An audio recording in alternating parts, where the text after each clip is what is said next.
Welcome back to MSI 2019 here in Ho Chi Minh City. I'm Barrington III, joined by Meliodas of Phong Vu Buffalo as they are moving on to the next stage with their victory to verse Team Liquid. I have Zung for translation here. Meliodas, it's been such a long day. How was the team able to prepare themselves for such a tense tiebreaker at the end of the day? Thì đầu tiên chúc mừng team mình vì đã chiến thắng trong cặp đấu tiebreak này ha.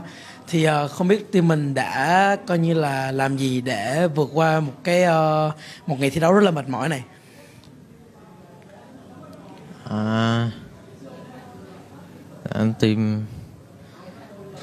Team em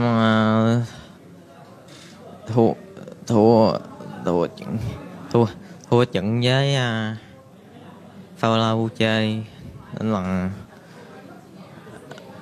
về nhà team em nó có nói sao ta, em không biết nói gì. So after the loss against Fibonacci, we were a bit shocked after the game, and then we went back to our gaming house, and we have some preparation for this very intense games. Yep. And from day one, communication was noted as a bit of a problem. Do you feel the team has solved this difficulty to move on to the next stage? Thì ngày hôm qua là có rất là nhiều bạn của team Phong Vũ đã nói là kiểu cả team mình giao tiếp không được tốt ha. Thì không biết là hôm nay là mình đã làm gì để coi như là cải thiện cái giao tiếp giữa cả team với nhau.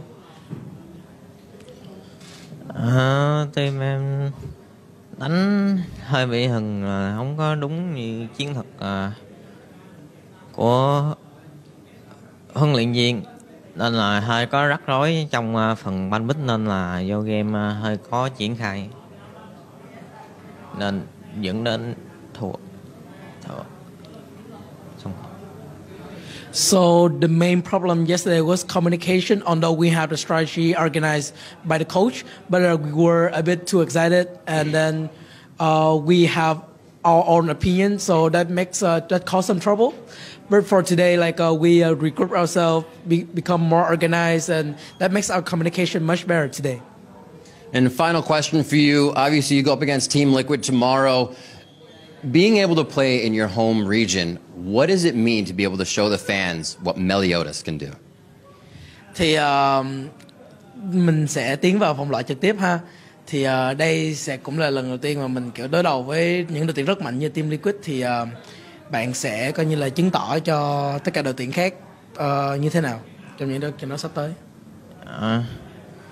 Team em vẫn chưa đạt đúng với phong độ của team em, nên là đánh với team Liquid sắp tới là team em sẽ cố gắng nhiều hơn nữa để lọt vào vòng bán.